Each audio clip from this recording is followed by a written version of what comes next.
ఈ రోజు ఆర్టీవీ అన్సెన్సార్డ్ కి నేను వెల్కమ్ చేస్తున్నాను BJP fire brand leader Raghunandan Rao గారిని.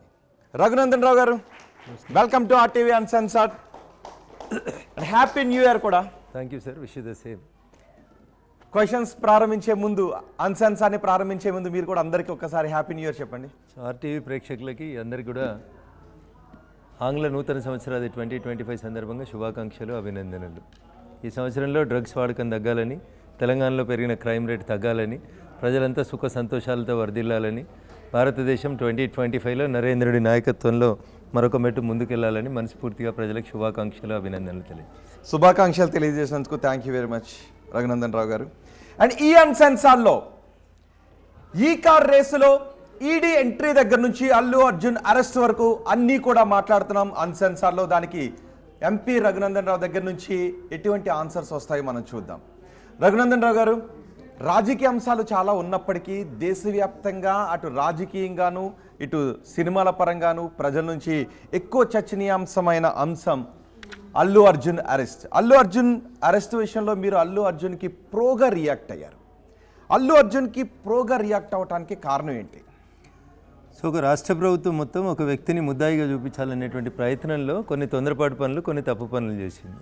వ్యవస్థ ఎప్పుడు కూడా బలంగా ఉంటుంది, వ్యక్తులు ఎప్పుడు కూడా బలహీనంగా ఉంటారు. మొత్తం వ్యవస్థలన్నీ ఒక వ్యక్తి మీద దాడి చేయాలనుకుంటున్నప్పుడు ఇది సరి అయింది కాదనేటువంటి అంశాన్ని ప్రజలకు చెప్పాలని అనుకున్నప్పుడు అల్లు అర్జున్ గారి తరఫున మాట్లాడడం జరిగింది. అంటే అల్లు అర్జున్ పైన వ్యవస్థ దాడి చేస్తుందనే కనిపించిందా, లేకపోతే ఒక చిన్న 9 సంవత్సరాల పిల్లాడు ఆసుపత్రిలో చావు బతుకుల మధ్య ఉన్నాడు, తల్లిని కోల్పోయి ఉన్నాడు, మరో బిడ్డ తల్లి ఎక్కడుందో తెలియక ఎదురు చూస్తుంది, ఒక భర్త భార్యను కోల్పోయి ఉన్నాడు అనేది ఎక్కడా కనిపించలేదా? సో మీరు నాణానికి ఒకవైపు చెప్తా ఉన్నారు, నేను నాణానికి ఇంకొక వైపు నుంచి చూస్తూ ఉన్నాను. మన ఇద్దరి మధ్యలో ఒక నాణ్యం పెడితే మీ వైపు బొమ్మ కనబడుతుంది, నాదికి బొరుసు కనబడుతుంది. మీరు బొమ్మను చూసి మాట్లాడుతూ ఉన్నారు, నేను బొరుసును చూసి మాట్లాడుతూ ఉన్నాను, అంతే తేడా. చూసే కళ్ళని బట్టి, చూసే సందర్భాన్ని బట్టి, చూస్తున్న వైపు నుంచి ఆ దృక్కోణం మారుతూ ఉంటుంది. నేను ఇటువైపు ఉన్నాను, మన ఇద్దరి మధ్యలో నాణ్యం ఇలా నిలబడింది, మీ వైపు బొమ్మ ఉంది, నా వైపు బొరుసు ఉంది. అందుకని మీ కళ్ళు అట్లున్నాయి, నా కళ్ళు ఇట్లున్నాయి.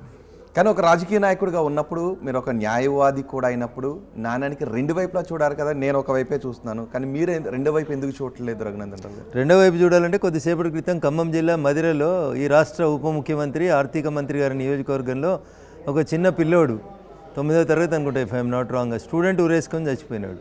నేను అడుగుతున్నా మీ ద్వారా, కోమటిరెడ్డి వెంకటరెడ్డి గారు బయలుదేరి మరి ఆర్థిక మంత్రి కదా, 25 లక్షల చెక్ తీసుకుపోయి ఆ కుటుంబానికి ఇచ్చి ఆదుకోండి. మరి ప్రతి చావుని రాజకీయ కోణం లోపల చూడాల్సిన అవసరం లేదు. సాంఘిక సంక్షేమ హాస్టళ్ళు, గురుకులాలు ఎవరు పంపిస్తారు అక్కడికి పిల్లల్ని?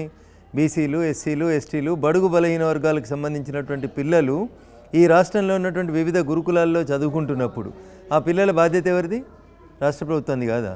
సినిమా చూడడానికి వచ్చి తొక్కిసలాట జరిగి చనిపోతే సినిమా హీరో ఎట్లా బాధ్యుడవుతాడో, గురుకులాల మీద ఎవరి మీద విశ్వాసం ఉంచి పిల్లల్ని తల్లిదండ్రులు అక్కడికి పంపించారు? రాష్ట్ర ప్రభుత్వం, అధికారంలో ఉన్నటువంటి ముఖ్యమంత్రి వారి పాలన మీద విశ్వాసం ఉంచి ప్రజలు గురుకులాలకు పంపించారు. ఇందాక చనిపోయినటువంటి మదిరతో లెక్క పెడితే 58 మంది విద్యార్థులు. ఈ ప్రభుత్వ హత్యలు కావా? ఇవెందుకో కనబడతలేవు మీకు? సినిమా హీరో, పంచాయతీ, పుష్ప, ఇదేం పంచాయతీ? ఈ 58 మంది గురించి అసెంబ్లీలో మాట్లాడాల్సింది ముఖ్యమంత్రి. 20 నిమిషాలు కాకపోతే 58 నిమిషాలు మాట్లాడాల్సింది. ఇది నా దృక్కోణం. మీరు అటువైపు ఉన్నారు కాబట్టి మీకు అదే కనబడతా ఉంది అంటున్నాను. నేను అల్లు అర్జున్ నేను ఎప్పుడు సమర్థించలేదు. ఆయన చేసిన దాంట్లో తప్పులు ఉన్నాయి, ప్రభుత్వం చేసిన దాంట్లో ఇంకా ఎక్కువ తప్పులు కనబడుతాను. వ్యక్తుల తప్పుల కంటే వ్యవస్థ తప్పులు ఎక్కువ కనబడతా ఉన్నాయి అంటున్నా. ఒక పొలిటికల్ పార్టీగా భారతీయ జనతా పార్టీ ధర్నా, రాస్తారోక లేదా రేపు బంధుకు పిలిపించింది.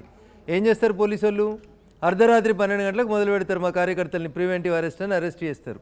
ఎమ్మెల్యేలను అరెస్ట్ చేస్తారు, ఎంపీలను అరెస్ట్ చేస్తారు, మాజీ ఎమ్మెల్యేలు, పార్టీ ప్రెసిడెంట్లు, మండల ప్రెసిడెంట్లు, బూత్ కార్యకర్తల దాకా అందరినీ ప్రివెంటివ్ అరెస్ట్ కింద అరెస్ట్ చేసేటువంటి సత్తా, సామర్థ్యం కలిగినటువంటి తెలంగాణ పోలీసు వాళ్ళకి ఒకవేళ సంధ్యా టాకీస్లో బెనిఫిట్ షోకి అల్లు అర్జున్ అనేటువంటి వ్యక్తి రావద్దని పోలీసు వాళ్ళు పర్మిషన్ ఇవ్వకపోతే ఎవరు ఆపినండి? బంజారాహిల్స్ ఇంటి గేట్ దాటకుండా ఎందుకు ఆపలేదు అల్లు అర్జున్ని? మేము వ్యవస్థ, పార్టీలన్నీ మా వ్యవస్థలు, ఊరికొక కార్యకర్త, ఊరికో 100 కార్యకర్తలు ఉండి వ్యవస్థల్ని నడుపుతూ ఉంటాం మేము. ఇంతమంది మమ్మల్ని ఆపే సత్తా ఉన్నటువంటి పోలీసు వాళ్ళకి ఒక్క హీరో గేట్ దాటకుండా ఆపడం చేత కాలేదంటే లోపం కాదా సార్ అది? రఘునందన్ రావు గారు, మీరు ఏదైనా ఒక ఆందోళన చేయడానికి వెళ్తున్నారు అంటే మిమ్మల్ని గేటు ముందే ఆపేశారు అంటే అనుకోవచ్చు, ఒక రాజకీయ నాయకుడు కాబట్టి. కానీ అల్లు అర్జున్ని ఒక ప్రభుత్వం టార్గెట్ చేసింది అంటే ఏ రాజకీయ ప్రయోజనాలు ఉంటాయని ప్రభుత్వం టార్గెట్ చేసే అవకాశం ఉంటుంది? మొదట తప్పు చేసిర్రు, తప్పుల్ని కప్పించుకోవడానికి టార్గెట్ చేసిర్రు. మై ఫస్ట్ క్వశ్చన్ ఈజ్, సంధ్యా సినిమాల్లో పర్మిషన్ లేదు. హైదరాబాద్ సిపి గారు గొప్పగా వచ్చి మీడియా ముందుకు వచ్చి ఏదో వీడియోలు చూపించి చెప్పిపోయాడు. సంధ్య టాకీస్లో పర్మిషన్ లేదు. హీరో ఇంట్లోకి వెళ్ళి బయలుదేరుతుండు. హీరో గేట్ ముంగట 2 బ్యారికేడ్లు వేసి 4 కానిస్టేబుల్ పోయి, సార్ ఇది పర్మిషన్ లేదు, మీరు పోవద్దు, ఇబ్బంది అవుతుంది. ఇంగ్లీష్లో నానుడి చెప్తారు, prevention is better than cure అని, లేకపోతే స్టిచ్ ఇన్ టైమ్ సేవ్స్ 9 అని చెప్తారు. ఆ మాత్రం 2 కార్లు పెట్టి 4 కానిస్టేబుల్ అని పెట్టి ఇంట్లోనే ఆపితే అయిపోతుండే కదా. ఆపలేదు. ఇది మొదటి తప్పు, ప్రభుత్వ పరంగా, పోలీసుల పరంగా. రెండోది, సంధ్య టాకీస్ గేట్ కాడికి హీరో వచ్చిండు. బయట 10,000 మంది ఎవరు, 2,000 మంది ఎవరు, 100 మందే ఉన్నారు. అనుమతి లేకుండా సంధ్య హాల్ గేట్లు, సంధ్య సినిమాలు గేట్లు తీసిర్రు. గేట్లు తీసేటప్పుడు లోపల యూనిఫామ్ ఉన్న పోలీసు వాళ్ళు ఉన్నారా లేదా చూడండి.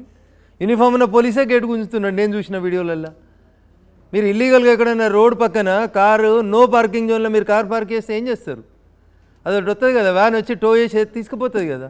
హీరో మీరు చెప్తే తినకపోతే హీరో కారులో ఉన్నప్పుడు టో చేసి తీసుకుపోనుంటివి. గేట్లు ఎందుకు తీసినావు సార్? గేట్లు తీసినప్పుడు లోపలికి 1000 మంది ఉరికొస్తారని తెలియదా? 100 మంది కానిస్టేబుల్ ఉండరాడా? 10 మంది కానిస్టేబుల్ అని ఉండరాడా? ఇగో ఇది వ్యవస్థలో రెండో లోపం. ఇవన్నీ పోయి లోపలికి పోయి ఆయన పోయి కూర్చున్నాడు. మీరేమో చెప్పినా అంటారు, ఆయన ఏమో చెప్పలేదంటారు.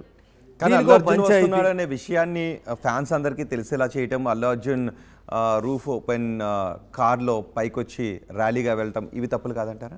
రోహిత్ గారు, నేను మళ్ళీ అదే చెప్తాను. నేను చూసే కోణాన్ని బట్టి ఉంటుంది.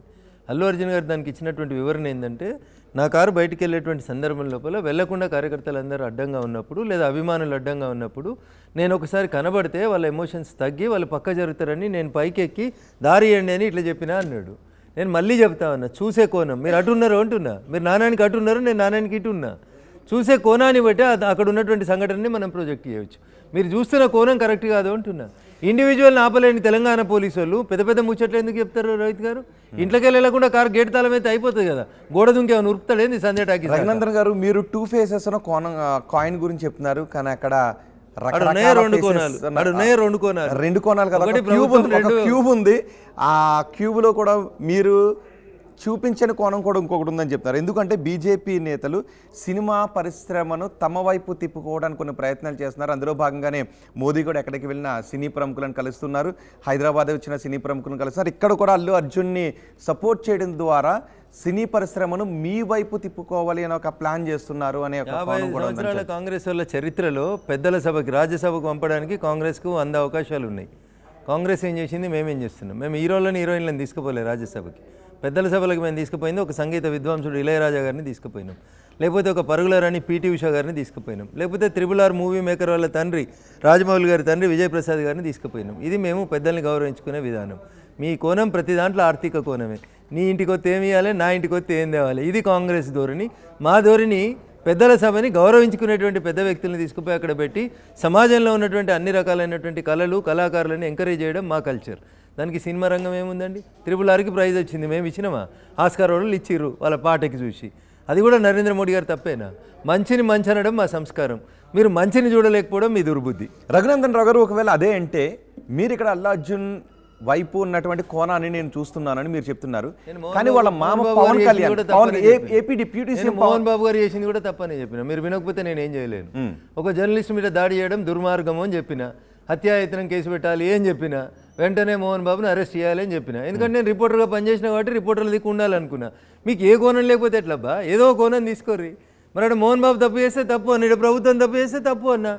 అందరికంటే ముందు నేను ఖండించిన, అందరికంటే ముందు నేను బయట ఇచ్చిన. పవన్ కళ్యాణ్కి రేవంత్ రెడ్డి చేసిన దాంట్లో ధర్మం కనిపిస్తోంది, చట్టం కనిపిస్తోంది. ఎందుకు అంటే లైలాన్ చూడాలంటే మజ్ను కళ్ళతో చూడాలి. పవన్ కళ్యాణ్ కళ్ళతో చూస్తే ఆయనకేం కనబడదో నాకేం తెలుస్తుంది? పవన్ కళ్యాణ్ కూడా నా కళ్ళతో, మీ మిత్రపక్ష నేత కాబట్టి పవన్ కళ్యాణ్, మీరు మనిషే నేను మనిషే, మీరు మనిషే నేను మనిషే, ఇద్దరికి అవే 2 కాళ్ళు ఉన్నాయి, ఇద్దరం గట్లే నిల్చున్నాం. కానీ ఇద్దరికి వేరు కనబడుతుంది కదా. ఒక సంఘటన పట్ల ఒక మనిషి ఎట్లా స్పందిస్తాడు అనేది ఆయన ఇష్టం. అది ఆర్టికల్ 19 ఫ్రీడమ్ ఆఫ్ స్పీచ్. ఆయన ఇష్టం ఆయన మాట్లాడితే, నా ఇష్టం నేను మాట్లాడతా. Is not our party boss, is not our party president. ఆయన అభిప్రాయం ఏం చెప్తారు, వారి అభిప్రాయం నేను గౌరవిస్తాను, నా అభిప్రాయం నేను చెప్తాను. మీకు నచ్చితే గౌరవించరు, లేకపోతే లేదు. What is wrong in it? కానీ ఒక రేవంత్ రెడ్డి స్థానంలో ఉంటే నేను కూడా అదే చేసి ఉండేవాడిని అనే పవన్ కళ్యాణ్ వ్యాఖ్యలను మీరు ఎలా తీసుకుంటారు? మీరు సపోర్ట్ చేస్తున్నారు అల్లు అర్జున్? సో నేను పవన్ కళ్యాణ్ గారి స్టేట్మెంట్ చూడలేదు, పవన్ కళ్యాణ్ గారి వ్యాఖ్యల్ని నేను వినలేదు. సో పవన్ కళ్యాణ్ గారి షూస్లో నేను కాళ్ళు పెట్టి మాట్లాడదలుచుకోలేదు. Okay, I have my own shoes. Okay, అంటే ఇప్పుడు ఆ ఇష్యూ తర్వాత ఇక్కడ సినీ పరిశ్రమకు సంబంధించి బెనిఫిట్ షోలు ఆపేశారు, టికెట్ రేట్లను పెంపడానికి కూడా ఆపేస్తున్నామని ప్రభుత్వం ప్రకటించింది. దాన్నైనా సమర్థిస్తున్నారా? ఎన్ని రోజులు ఉంటారు ఆ మాట మీదనే చూద్దాం. కొత్త సినిమాలు మళ్ళీ వస్తాయి కదా ఇప్పుడు జనవరిలో, వాటికి ఇస్తారా ఇయ్యారా చూసినాక మాట్లాడుకుందాం. How many days Congress will stick on to that sentence or statement అనేది చూద్దాం సార్. తొందర ఎందుకు? వాళ్ళ అవసరానికి ఒకటి, వాళ్ళ అవసరానికి ఇంకొకటి ఇట్లా చేస్తారు వాళ్ళు కాంగ్రెస్ వాళ్ళు. Wait and see. ప్రపంచంలో ఏ మూల ఏ క్షణం ఏం జరుగుతుందో వేగంగా తెలుసుకోవడానికి తొలి వెలుగు వాట్సాప్ ఛానల్ని ఫాలో చేయండి.